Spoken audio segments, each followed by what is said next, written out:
Álvaro Cedeño y Álvaro Cedeño les saludan en este episodio número 299 de Diálogos con Álvaro Cedeño. Esta es una conversación intergeneracional que toca temas como desarrollo de talento, acción humana eficaz, espíritu emprendedor y transformación de conflictos. Hoy para conversar sobre el artículo publicado esta semana en la página web alvarocedeno.com titulado Lo que mueve la aguja. Papá, hermoso el artículo de hoy. Gracias por Bueno, escribirlo.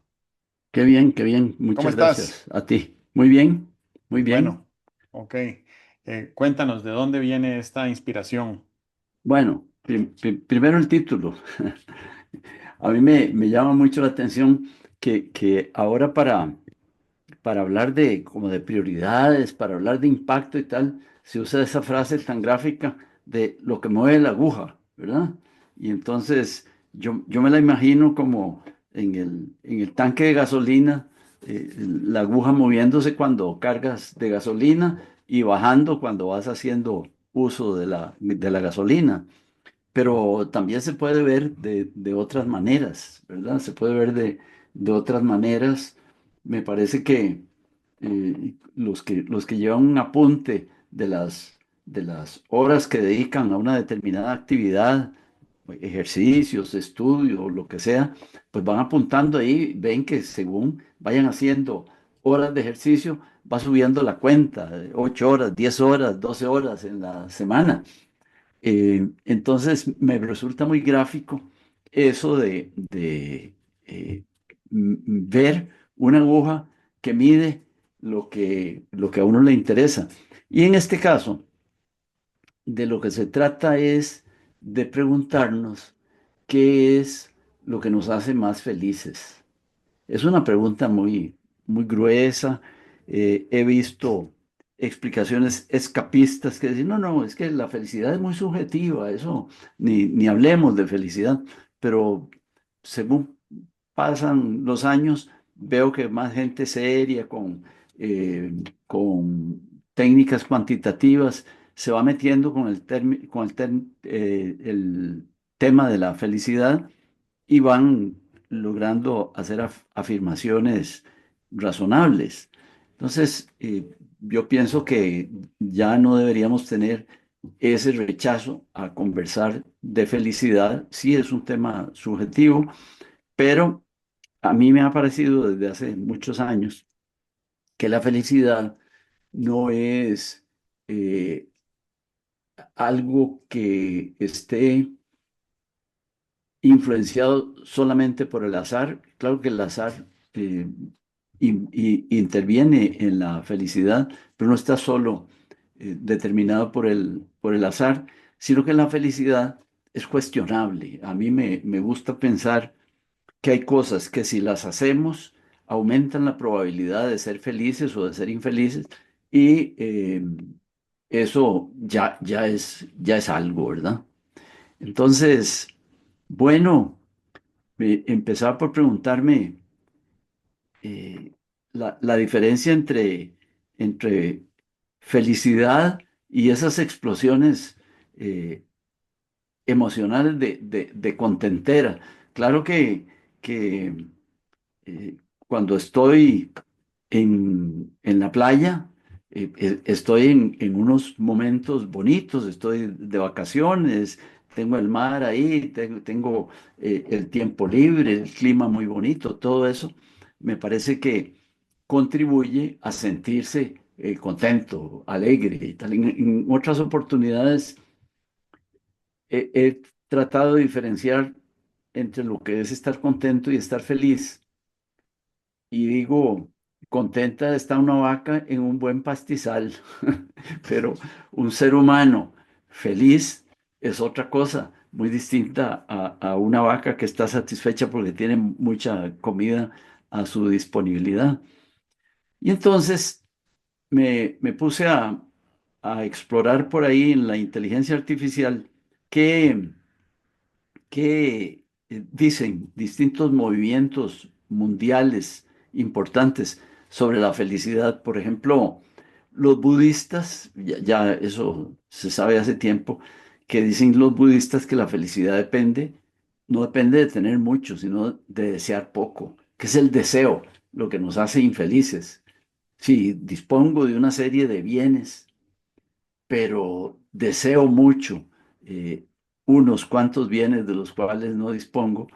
Eso me causa infelicidad y dejo de sentirme feliz por lo que tengo y me hace infeliz lo que no tengo. Eh, los estoicos hablan de que la felicidad depende de aceptar que lo incontrolable es incontrolable. Eso me parece que es bien llamativo, porque el- tenemos una tendencia a querer controlar lo incontrolable. Eh, si aceptamos que lo incontrolable es incontrolable y discernimos bien qué es incontrolable y qué no, eso nos haría más felices, dicen los estoicos. Además, los estoicos señalan que la felicidad depende de la excelencia moral, o sea que la felicidad es una función de la virtud que cultivemos, ¿verdad? Eso es bien llamativo, ¿verdad? Eh, Me parece a mí que para andar entre casa he oído mucho sobre la importancia de admirarse, de agradecer y si es posible o si es viable dentro de tu creencia, de alabar, admirarse, agradecer y alabar. Admirarse, ¿por qué? Cuando ves el volcán Irazú con el cráter clarito o cuando ves una playa linda del mar Pacífico, no admirarse de cualquier cosa, de pequeñas, grandes, admirarse de cómo un montón de granos de arena hacen un cuerpo de arena, ¿verdad? O de la forma que tiene una piedra o de la forma que tiene una hoja, ¿verdad? Creo que no, no habría cómo aburrirse si uno tiene esa capacidad de admiración de lo pequeño y de lo grande. Y si esta admiración te lleva a agradecer, hay escuelas de pensamiento que dicen que eso es un camino a la felicidad. Eh, Concretamente, Martin Seligman, a Seligman yo lo sigo desde hace muchos años, muchos, no sé, 40 o más años. Eh, Y él viene a ser, hoy en día está reconocido como el padre de la psicología positiva.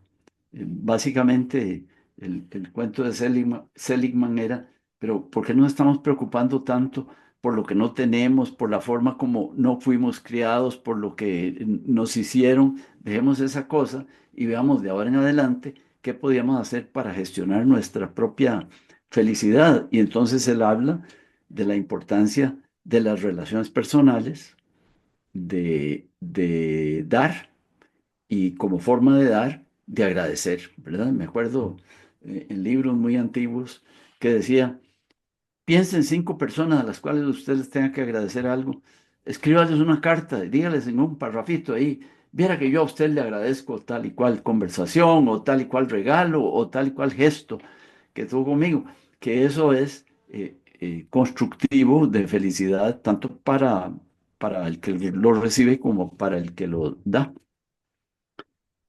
Eh, el cristianismo, desde luego que nos dice en esencia que el cristianismo es, para el cristianismo la felicidad está en el amor al prójimo y en el amor a Dios, ¿verdad? Eh, Veo, por ejemplo, a Maslow. Maslow dice, es la autorrealización lo que produce felicidad. Y claro, autorrealización es llegar a ser todo lo que podemos ser. ¿Ah? Siempre que lo que podamos ser sea, pues, de una cierta dimensión, ¿verdad? Si uno simplemente quiere llegar a ser, ay, no sé, algo muy limitado, pues eso, creo que al sujeto le produce felicidad, ¿verdad? Sí, también, pero que las metas de qué podría yo llegar a ser estuvieran más bien marcadas por una realidad ontológica del ser humano, y es que el ser humano es ilimitado, no tiene medida, que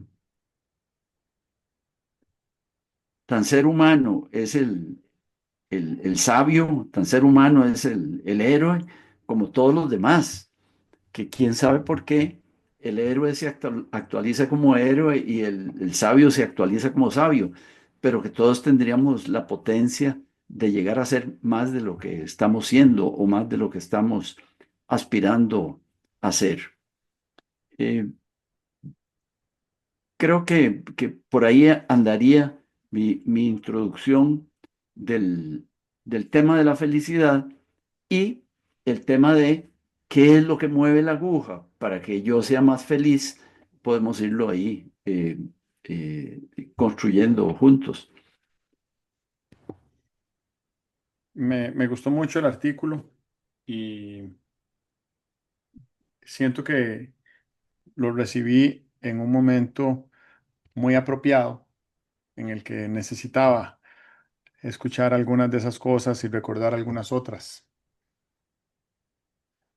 Estaba recordando que hace un año, al final del 2024, el último episodio que grabamos ese año eh, fue sobre el gran poeta indio Tagore.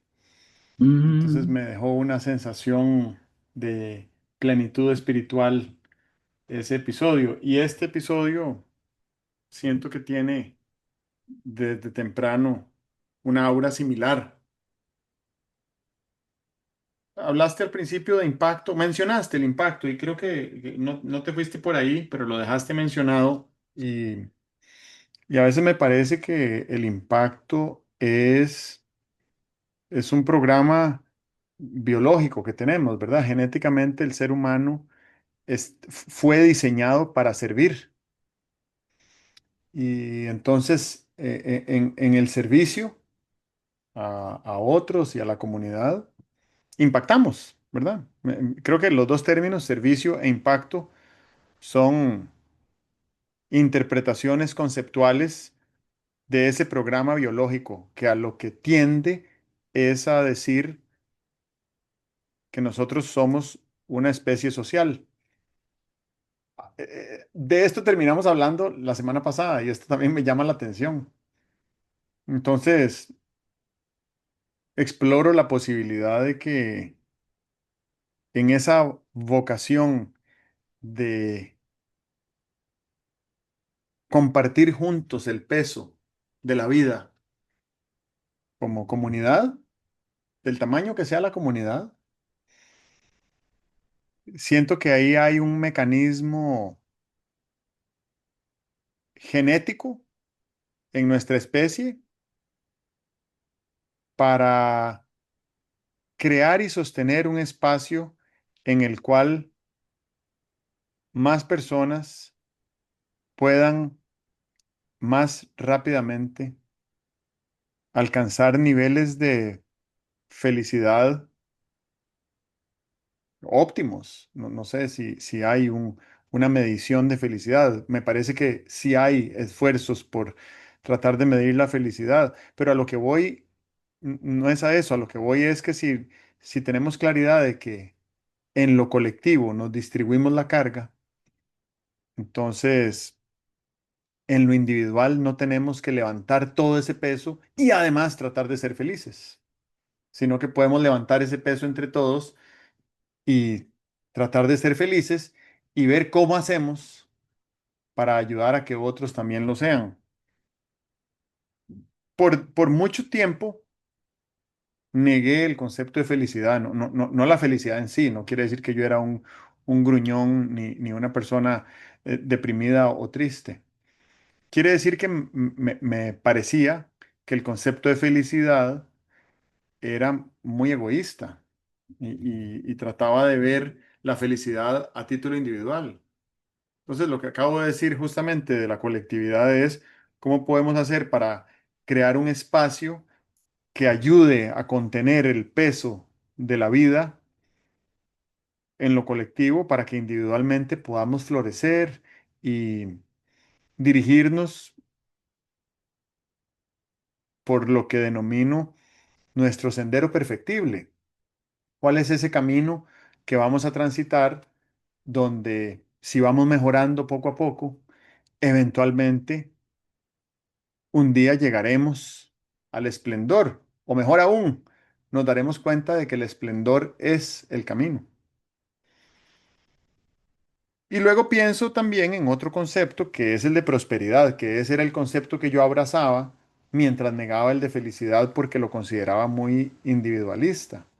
Y la prosperidad siento, por lo menos esa es la interpretación que yo hago de este otro concepto, siento que la prosperidad es algo más colectivo, ¿verdad? Uno no puede sentirse próspero si tiene a un pariente cercano enfermo.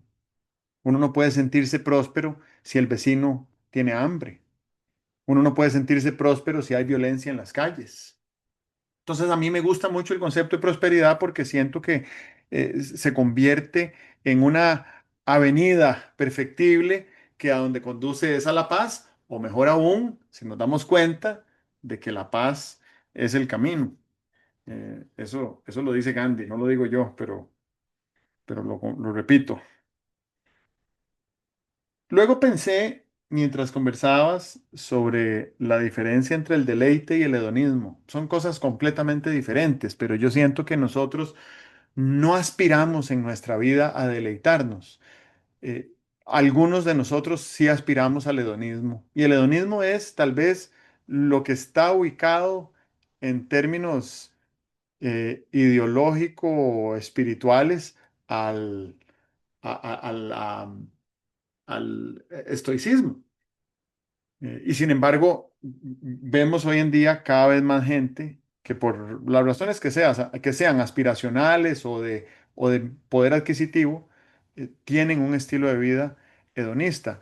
Pero el deleite viene a ser otra dimensión de la vocación de servicio de la que hablaba hace un par de minutos, eh, a título colectivo, ¿verdad? Y aquí a dónde voy con esto. Bueno, todos tenemos trabajos que sirven a otras personas, sean clientes o sean colaboradores o incluso a la misma competencia. Y en nuestro afán de servirle a otras personas, podríamos asumir la actitud de deleitarlos. Esto es algo que aprendí de ti hace 30 años y que se ilustra de manera exquisita en un libro que se llama Unreasonable Hospitality, ¿verdad? Que es hospitalidad irracional. Y es un libro sobre la historia de del restaurante más famoso del mundo, por lo menos durante una época, donde el deleite era tan central en la gestión de cada una de las personas que trabajaban en el restaurante, que eso fue lo que hizo la diferencia para llegar a ser el número uno del mundo. No lo que servían, ni la ubicación a donde estaban, ¿verdad? Sino este afán de deleitar de manera irracional. Y bueno, el libro tiene muchos ejemplos muy lindos, pero que haya habido alguien que se haya esmerado en deleitar a otros y que el resultado de eso haya sido convertir a su empresa en la número uno del mundo en su industria, que era el restaurante, es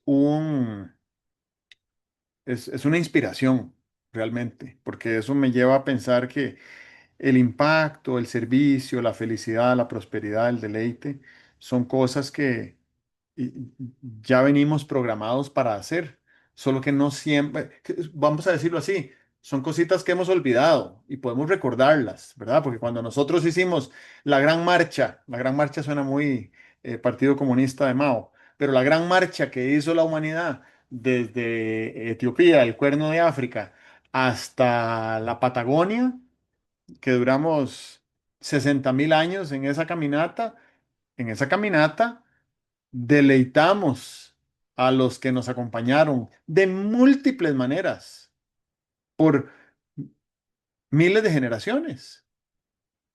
Entonces, deleitar a otros es algo que está construido y diseñado en nuestro código genético que se replica generación tras generación todavía. Por eso la importancia de recordarlo. Lo último que menciono por ahora, tal vez dos cositas. Una, que la dije al final de la conversación de la semana pasada, y es que Gandhi decía que existe suficiente en el mundo para satisfacer todas las necesidades de todas las personas, pero no existe suficiente en el mundo para satisfacer la avaricia de una sola de esas personas. Eh, Eso lo conecto con el concepto budista del deseo, ¿verdad? El deseo eh, tiene un efecto de carcomernos más allá de nuestra propia individualidad. Nuestro deseo puede llegar a ser tan grande que consumimos un bosque que debería de ser bosque para convertirlo en potrero de ganado. Y con esto lo que quiero decir es que colectivamente estamos deseando más de la porción que nos corresponde. Y lo otro, nada más para dejarlo mencionado sobre la aceptación que decías dentro del estoicismo de no controlar lo incontrolable. Yo creo que la aceptación es siempre una muy buena consejera en ese proceso de la felicidad y de la prosperidad y de la paz en general. Me gusta mucho tu imagen de que estamos diseñados para servir como comunidad, de que somos una comunidad social, de que somos como decía Aristóteles, un zoon politikon, ¿verdad? Una persona social. Eh, Político es de polis, quiere decir, la política es vivir bien en la ciudad y eso quiere decir vivir bien en la comunidad. Si estamos diseñados para servir, ¿qué es lo que nos desvía de servir? Yo siento que son algunos paradigmas, algunas formas de medir, por ejemplo, el éxito sí, el éxito, ¿verdad? Si uno se pone como medida del éxito lo que tiene, pues desde luego que tiene que acumular más y más cosas. Pero si se pusiera como medida lo que sirve, imagínate que se pusiera como medida del éxito, la forma como contribuye a la sociedad. Yo creo que eso nos haría olvidarnos de lo que tenemos o de lo que no tenemos y estaríamos centrados en servir. Y eso, ese servicio, como somos seres sociales, nos gratificaría íntimamente, ¿verdad?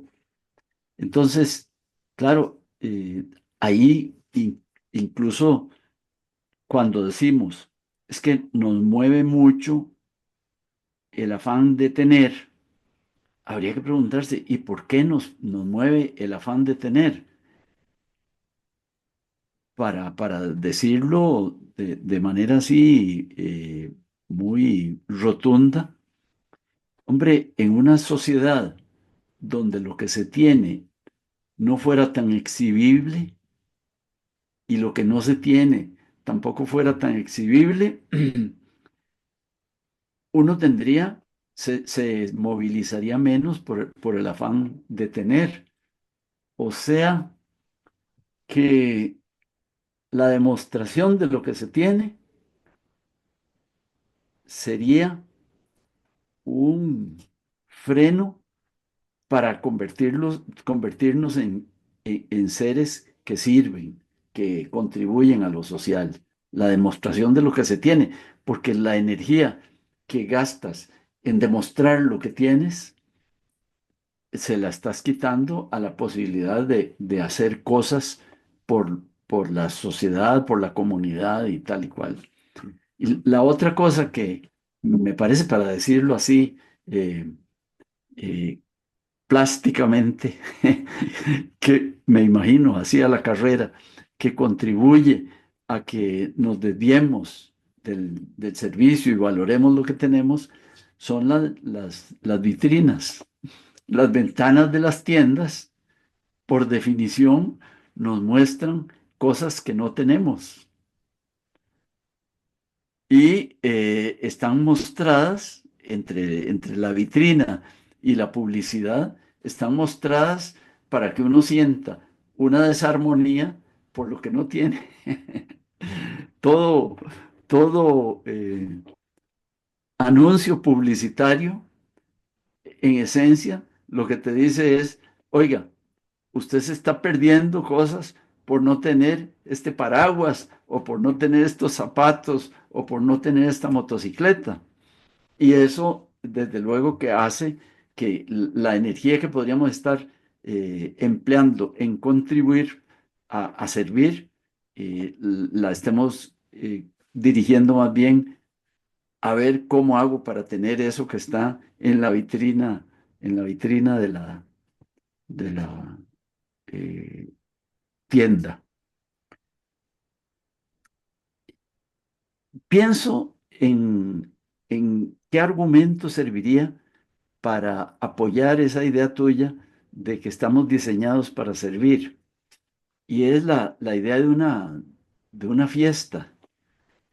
A nadie se le ocurre, no sé, pero a nadie se le ocurre hacer una fiesta solo para mí, solo para un individuo. El valor de una fiesta es cuánta gente llega a la fiesta, cuánto compartan y cuánta motivación tenga yo por la satisfacción de esas personas que están en la fiesta. Ahí también yo creo que deberíamos examinarnos a ver qué es lo que entendemos por una buena fiesta, ¿verdad? Y cómo nos preparamos para una buena fiesta. Realmente uno se debería preparar para una buena fiesta diciendo, voy a ir a ver cómo aumento la satisfacción de los 2 o 3 o 5 o 10 que me toquen cerca de mí en la fiesta. Porque si no vas a eso, y si vas en modo succionador, dices, voy a ver qué agarro en la fiesta, lo que sea que quieras agarrar, ¿verdad? Comida, bebida, relaciones, etcétera. Me parece que vas a la fiesta con ánimo torcido. O sea que pienso, y eso es una cosa que deberíamos enseñarle a los chicos, que una fiesta no es solamente una ocasión de disfrute, sino que es una ocasión de generosidad. Ah, qué bonito que al día siguiente de una fiesta alguien me llamara y me dijera, vieras qué bien que estuve en la fiesta, gracias a la conversación que tuve, los cuentos que me echaste, la comida que comimos juntos, etcétera.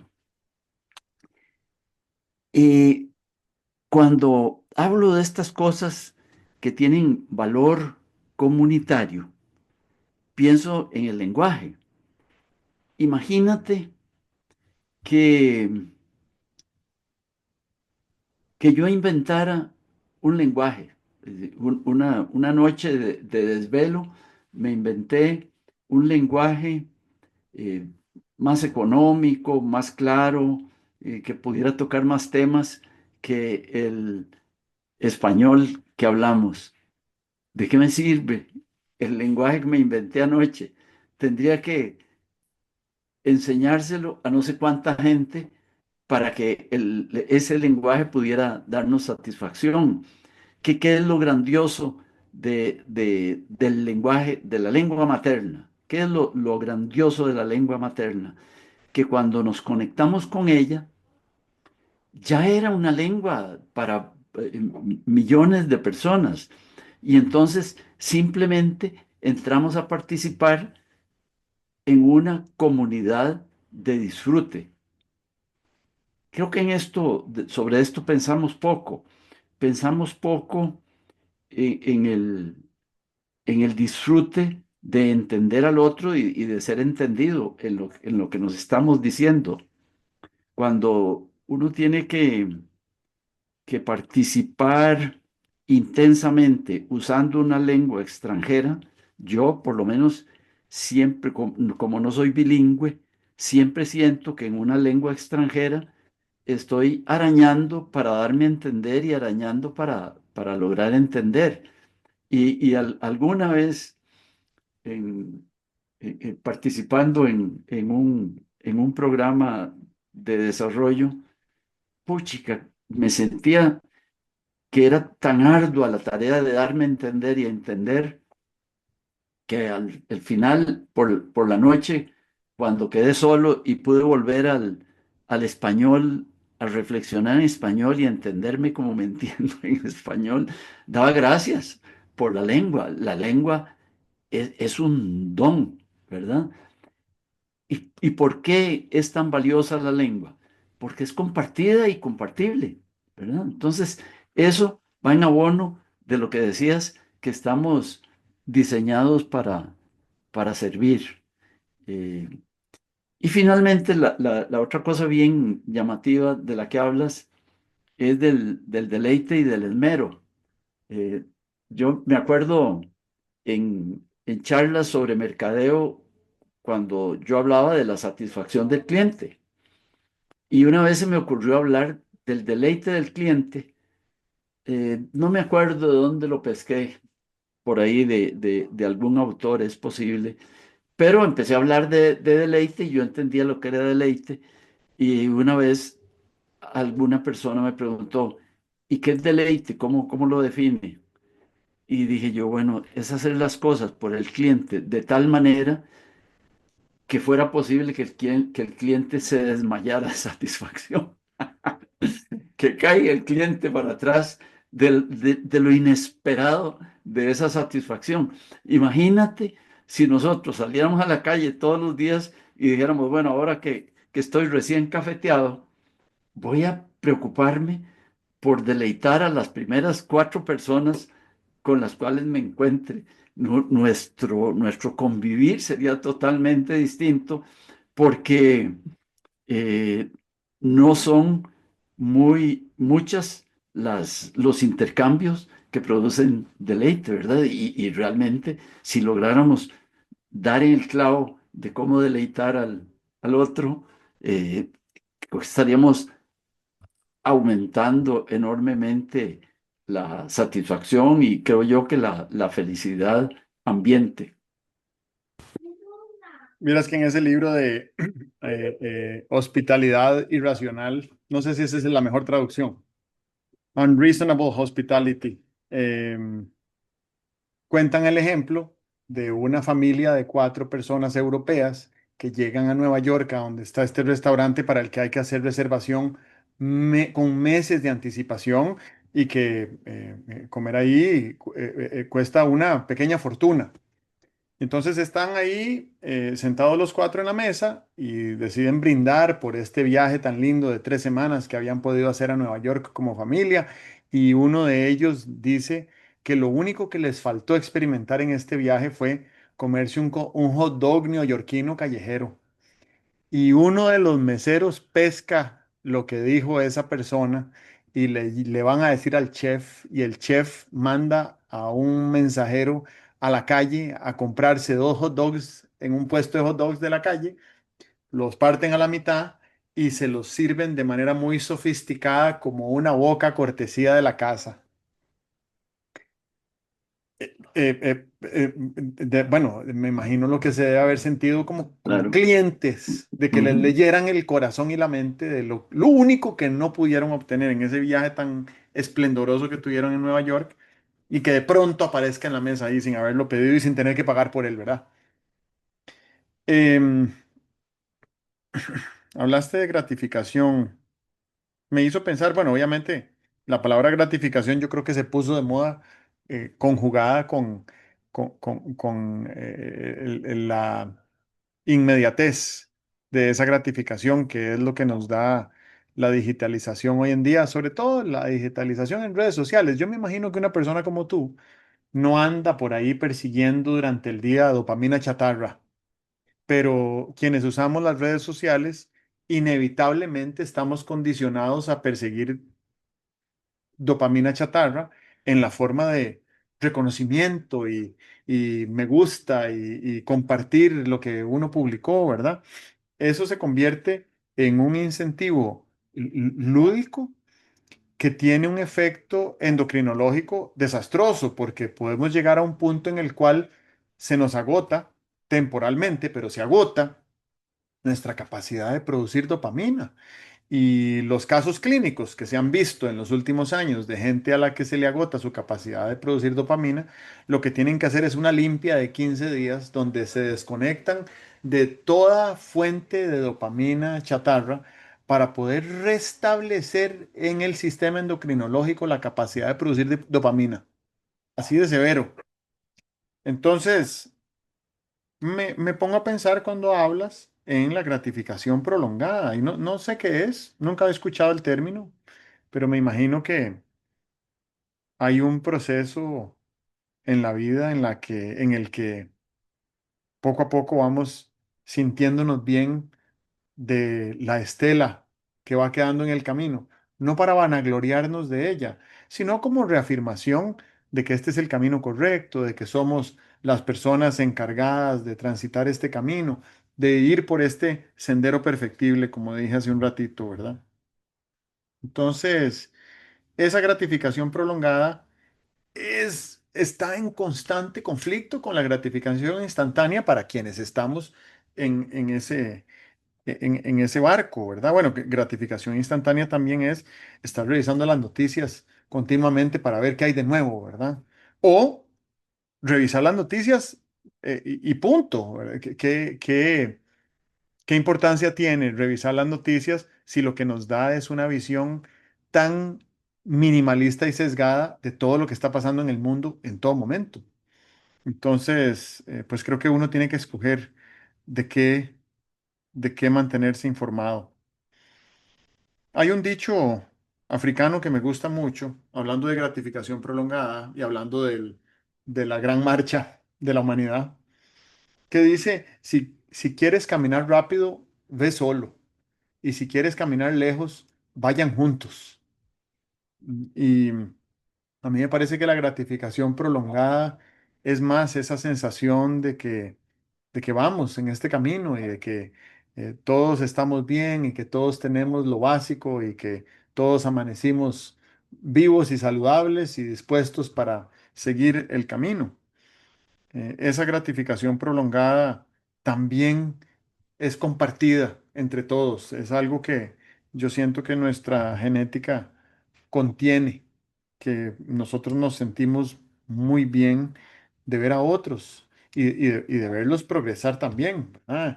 Y nos duele profundamente desde nuestra capacidad empática de ver a otros sufriendo o padeciendo.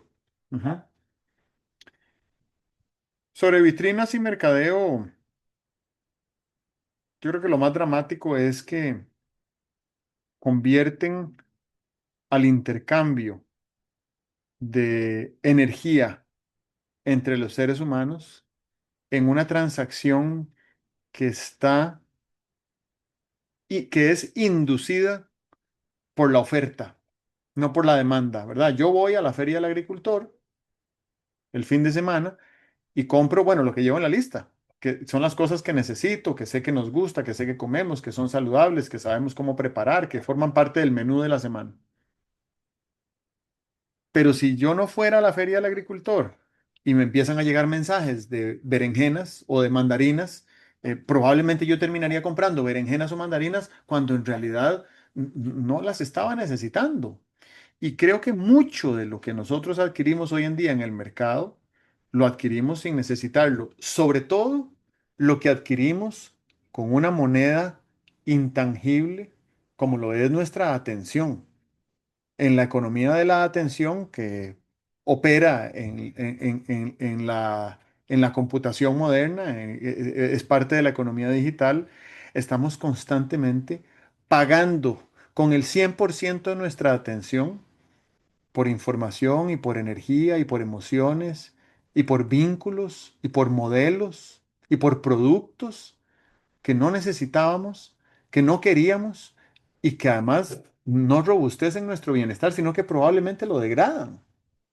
Es, es una disyuntiva bastante seria. ¿Cómo corregirlo? Bueno, no sé cómo corregirlo, pero sí creo que deberíamos de tener mayor madurez como consumidores para consumir aquello que emerge desde nuestra demanda y no como lo que emerge desde la oferta del, del productor, ¿verdad? Del vendedor, del evangelista, del que hace el marketing. Estaba pensando en el sacrificio que implica celebrar, sobre todo hoy en día cuando nosotros organizamos nuestras propias celebraciones. Usualmente creo que eso así es como sucede. Uno cumple años y uno dice, "Ah, puede hacer una fiesta." Y busca un lugar y busca un menú y hace unos invitados y realiza un programa y atiende a los invitados y cocina para ellos y al final termina la fiesta y uno queda extenuado, agotadísimo de haber organizado una celebración.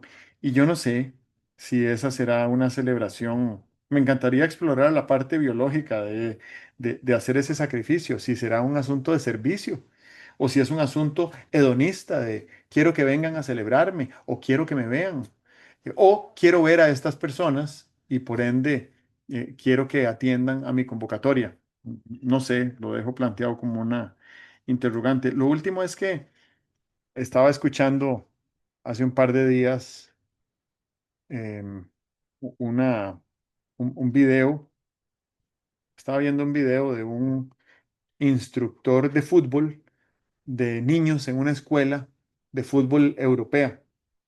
Niños pequeños, no sé, deben haber tenido unos 8 9 10 años. Y entonces él les pregunta, quiénes de ustedes saben hablar? Y todos levantan la mano. ¿Y quiénes saben comer? Y todos levantan la mano. Dice, ¿quiénes saben caminar? Todos levantan la mano. Dice, pues vieran que hubo un momento en sus vidas en las que no sabían hacer eso y tuvieron que aprender. Y la manera de aprender fue practicando. Entonces al principio decían palabras que ni ustedes mismos entendían, ni menos sus padres. Al principio, cuando aprendieron a comer, se ponían la comida en el pelo. Y a veces cuando aprendieron a caminar se cayeron múltiples veces. Entonces tenemos que aceptar que para ser expertos en algo, primero tenemos que vernos un poquito tontos mientras practicamos. Así que esa era la manera como él motivaba a los chicos a aprender a hacer cosas con la bola de fútbol que todavía no sabían hacer, pero que eventualmente algún día la iban a llegar a hacer de manera experta. Y siento que la felicidad es una práctica, sobre todo si es una práctica que debemos recordar, porque recordar va a implicar conectarnos con tal vez con nuestros ancestros, tal vez con otras culturas, tal vez con algunos métodos de aprendizaje sobre cómo reconectar con esa energía que está contenida en la felicidad o todo lo demás que hablamos, prosperidad, impacto, deleite. Eh, y seguramente en nuestro ejercicio de búsqueda activa y edificación de la felicidad, al principio nos vamos a ver un poco tontos haciéndolo, pero creo que vale la pena intentarlo si la felicidad es algo que consideramos valioso perseguir. A mí me recuerdan algunas de las cosas que estás diciendo. Una frase que creo que era de Freud. Decía Freud que mm, algunas personas viven, pero muchas son vividas. Son vividas por una programación externa, son vividas por una creencia inadecuada que se tiene y tal. Entonces, creo que deberíamos tener mucho cuidado tener ideas claras sobre qué es la felicidad, sobre cómo eh, promoverla, etcétera. Porque, claro, fíjate que si una persona piensa que él quiere ser astronauta y que si no llega a ser, que si no llega a participar en una misión relacionada con Marte, eh, no se estará realizando. Me parece que se está haciendo una trampa en el sentido de que se está definiendo su felicidad de una manera que con alta probabilidad no la va a alcanzar. Y entonces, tener claro qué es lo que puedo hacer para definir mi propia felicidad es una tarea importante.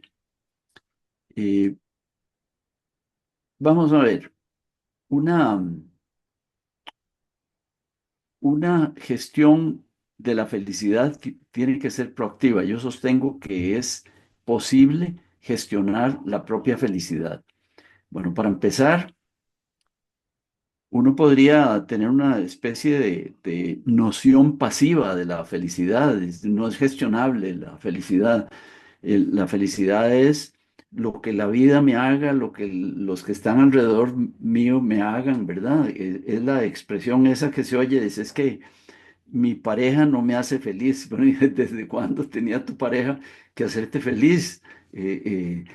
Tal vez encontrarías felicidad si te propusieras proactivamente hacer feliz a tu pareja, pero esperar a que mi pareja me haga feliz me parece a mí que un rumbo de colisión en materia de felicidad.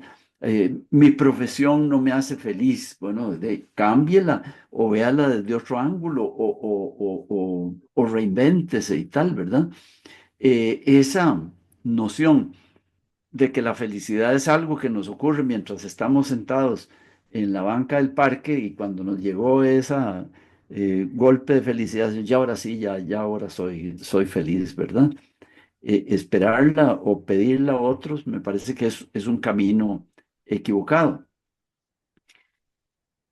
Hay una definición de confianza interpersonal que a mí me llama mucho la atención. Dice, bueno, confianza interpersonal es la expectativa de que en determinadas circunstancias fulanito de tal va a responder de una determinada manera. Eso es tener confianza en alguien.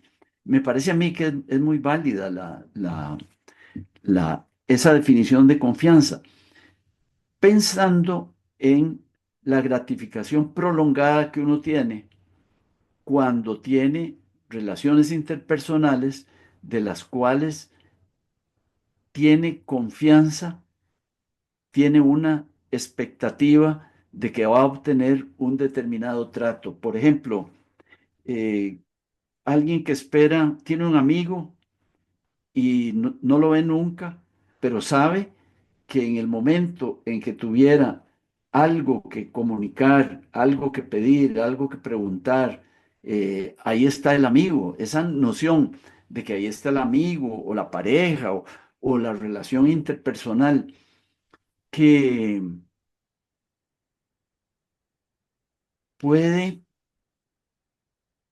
construir conmigo una determinada, un determinado evento, un determinado fenómeno, esa expectativa de que ahí está, me parece a mí que nos hace felices. Bueno, es lo que ocurre a mucha gente que se queja de que hay muy poca vida social en su comunidad y que realmente si no es por el hijo que vive 3 estados más allá, no tendría nadie en el mundo a quien pedirle, en quién confiar, en quién apoyarse.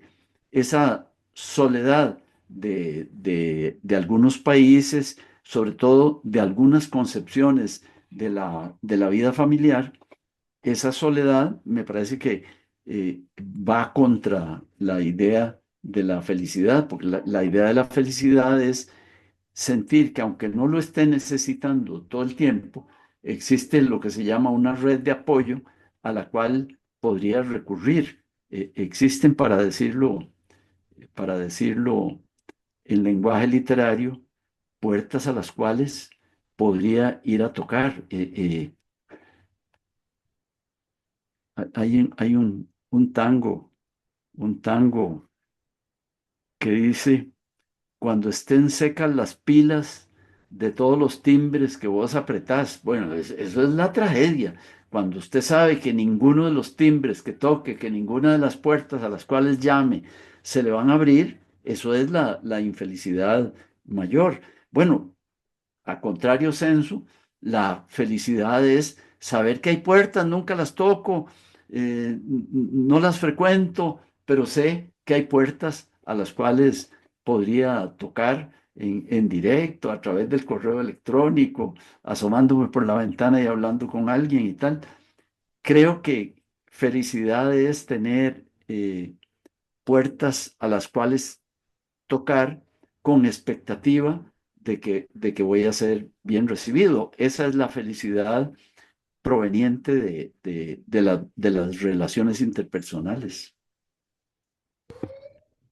Muy bien. Me parece que nos ganó el tiempo, ¿verdad? Ah, sí, más o menos. Ok. Ujú. Bueno, no sé si te quedaba algo más por decir. Yo estoy feliz con lo que, Ah, bueno, qué bien, con, qué con bien. lo que se ha comunicado a través mío. Pues para dejar ahí una invitación a quienes nos escuchan, yo siento que hay bien y hay belleza. Por ahí,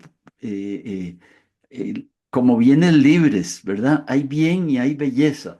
No hay que ir a una tienda a comprar bien o un ejemplo de bien ni a comprar belleza o un ejemplo de belleza.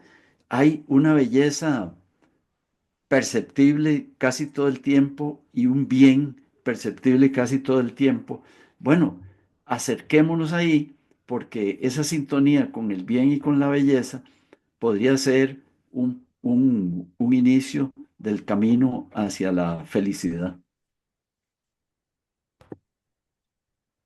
Me parece muy bien. Bueno, Te agradezco mucho. última diálogo del año, ¿es verdad? Último diálogo del año, sí, Sí, muy correcto. feliz año, con mucho fruto para todos los que nos escuchan. Buenísimo, igualmente, sí. Que sea un 2026 de mucho florecimiento. Ujú. Hasta luego. Bueno, adiós.